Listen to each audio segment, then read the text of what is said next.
Wrestling has more than one royal family.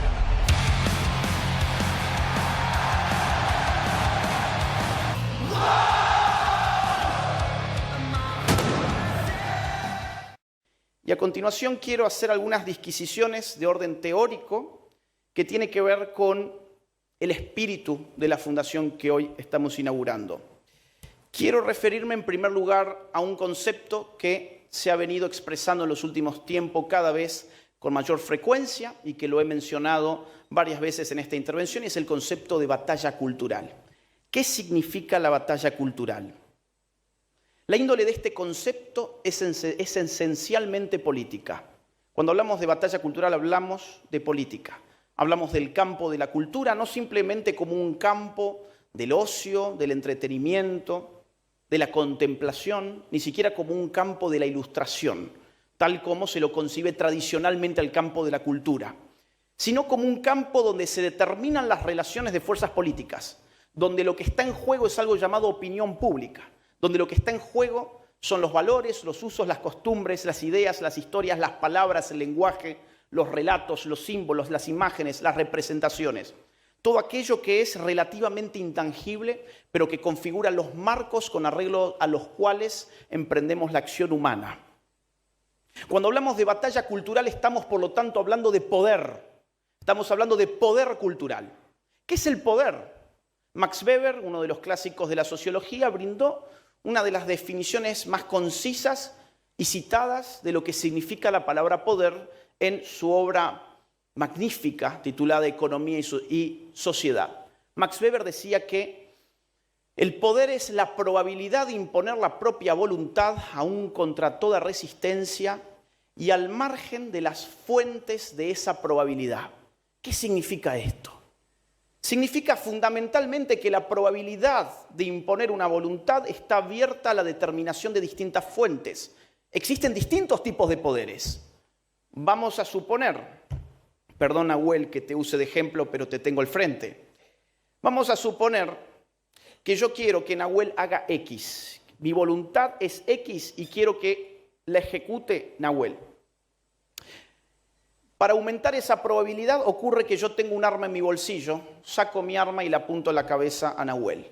He aumentado significativamente mi poder porque la probabilidad de que Nahuel responda a mis deseos ha aumentado con arreglo a la presencia de un arma que apunta a su cabeza. Ese tipo de poder le llamamos poder armado. Otro ejemplo sería si yo tengo acceso a esferas del poder público y político y soy capaz de determinar las normas que rigen una sociedad, pues entonces yo puedo elucubrar distintas normas que terminen coaccionando a Nahuel para que ejecute mi voluntad X. Eso se llama poder político. O yo puedo, por ejemplo, abrir frente a Nahuel un maletín con miles de millones de dólares y decirle, haz X, y Nahuel como quiere mi maletín lo va a hacer. Eso se llama poder económico. Ahora, yo puedo hacer otra cosa. Yo puedo trabajar sobre el marco cultural en el que vive Nahuel. Yo puedo trabajar sobre las palabras que atraviesan la conciencia de Nahuel. Puedo trabajar sobre el mundo de las representaciones, las imágenes, las historias, los valores, los símbolos, los mitos, los ritos que dan vuelta en el entorno cultural de Nahuel y puedo terminar impactando también sobre su voluntad. A esto Max Weber le podría haber llamado, y de hecho lo hizo, poder cultural. Curiosamente, el poder cultural, que es el que más despreciamos, es el más eficiente de todos porque es el que menos se nota. Y el poder más eficiente es aquel que no hace escándalos. En todos los otros tipos de poder, Nahuel era consciente de que él estaba en una relación de asimetría respecto de mí. Por lo tanto, él podía resistir, si no ahora, quizás en el futuro. La batalla cultural es la madre de todas las batallas en la medida en que lo que allí se disputa es un tipo de poder esencialmente intangible, no es notorio. Y nuestro gran error ha sido, durante décadas, haber despreciado la cultura. La Fundación Faro nace en torno a esta reflexión politológica que acabo de hacer. En nuestro caso, podemos decir, los valores de la vida, de la libertad, de la propiedad, la familia, las sanas costumbres de nuestro pueblo, la responsabilidad, el trabajo duro, el ahorro, el mérito. se mostrarán enteramente superiores a la cultura precedente, basada en el desprecio a la vida humana, en el amor a la servidumbre estatal, en el resentimiento, la envidia, el facilismo, el parasitismo y la falta de responsabilidad individual. Nunca ha estado más clara la disputa cultural que el día de hoy. Esta es la fase que tenemos por delante y para eso hemos creado la Fundación Faro. Necesitamos ordenar la batalla cultural, coordinar actores que hoy están dispersos, determinar estrategias en común, formar a nuestros futuros políticos, a nuestros referentes culturales y a nuestros líderes empresariales. La Fundación Faro quiere profesionalizar, por así decirlo, la batalla cultural y esperamos contar con todos ustedes. Si fueron los éxitos en la batalla cultural los que abrieron las puertas para el éxito político electoral, somos conscientes de que serán los éxitos de nuestras batallas culturales venideras los que determinen el éxito de la Argentina libertaria. Todas estas luchas ideológicas hoy toman el nombre de wokeismo. Les suena el término, es bastante nuevo, lo woke, lo woke. ¿Qué es el wokeismo? El wokeismo es el desquicio de la dialéctica opresor-oprimido. La idea de que el mundo está dividido en opresores y oprimidos, tan explotada por el marxismo clásico en el terreno económico, fue introducido en todas las relaciones sociales. En todas las dimensiones, tanto sociales como individuales de la vida humana, se introdujo una forma de relación opresores-oprimidos para sacar de ello partida política. Algunos ejemplos muy rápidamente. Si se trataba de sexo, había que decir que la mujer era la oprimida, el hombre era el opresor y el sistema de opresión se llamaba patriarcado. Si se trataba de orientación sexual, había que decir que el heterosexual era el opresor, que el homosexual era el oprimido y que el sistema de opresión se llamaba heteronormatividad.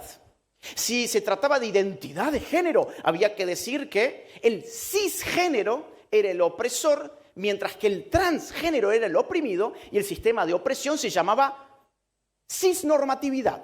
Si se trataba de etnias, había que decir que el que tenía ascendencia indígena era oprimido, que el que tenía ascendencia europea era opresor y el sistema se llamaba neocolonialismo.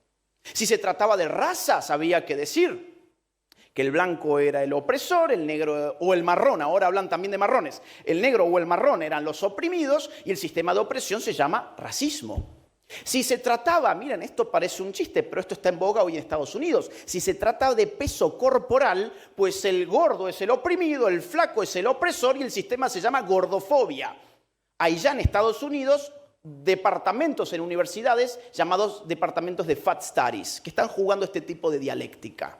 Incluso más allá, si se trataba de especie, el ser humano como especie oprime algo llamado madre naturaleza o Pachamama o reino vegetal y animal en una relación de opresión llamada especismo.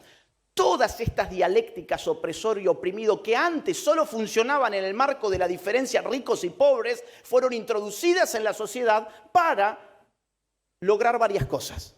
En primer lugar, distraernos de la verdadera relación política de opresión que es la del Estado respecto del pueblo.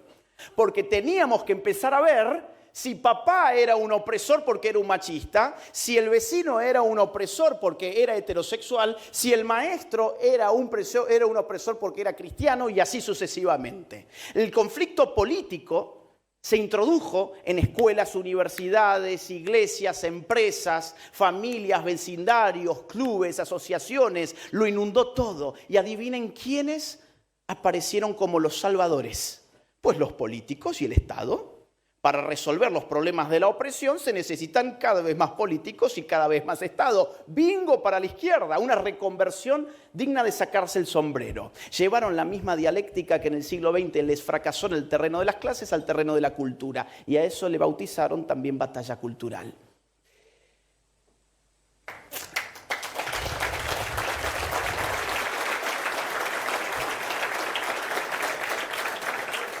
Pero además rompieron los fundamentos de nuestra sociedad moderna. Igualdad ante la ley, libertad individual. Se quebró la igualdad ante la ley. Se mutiló la unidad de la razón humana. Ahora había que votar con el color de la piel, había que votar con los genitales, había que votar con la cama. había que votar con la ascendencia étnica. Miren lo que pasó en Estados Unidos recientemente, es muy interesante. Miren, la Fundación Faro se comprometerá en la lucha contra el wokismo para recuperar la cultura de la libertad. Promoveremos la libre empresa, el libre mercado, la propiedad privada y enfrentaremos no solamente en el terreno económico esas ideas, sino que además vamos por el terreno cultural contra las agendas woke. No aceptaremos ni transigiremos con ninguno de los disvalores de las izquierdas en ninguna de sus versiones, ni la izquierda económica ni la cultural, ni la vieja ni la nueva izquierda, ni la izquierda disfrazada de falso nacionalismo, ni la izquierda impulsada por los globalistas. Estamos convencidos de que si algo han mostrado los últimos años, no solo en Argentina, sino en Occidente en general, miren Estados Unidos de nuevo, es que es imposible enfrentar a la izquierda desde el centro. Es imposible enfrentar a la izquierda desde el centro. Solo la derecha puede enfrentar a la izquierda. Todo lo que ha hecho el centro es correr el eje político ideológico cada vez más hacia la izquierda. En la Fundación Faro no somos fanáticos de las formas, sino respetuosos de las ideas. No nos doblegamos ante la corrección política, sino únicamente ante la búsqueda de la verdad. No tememos a nada más que no estar a la altura de las exigencias históricas de un momento como el presente, en el que se define la libertad de los argentinos. Por eso nos ponemos a disposición de la sociedad civil, de los empresarios y de la nueva generación de políticos para contribuir a la recuperación de nuestra patria. Muchísimas gracias a todos. Wrestling has more than one royal family.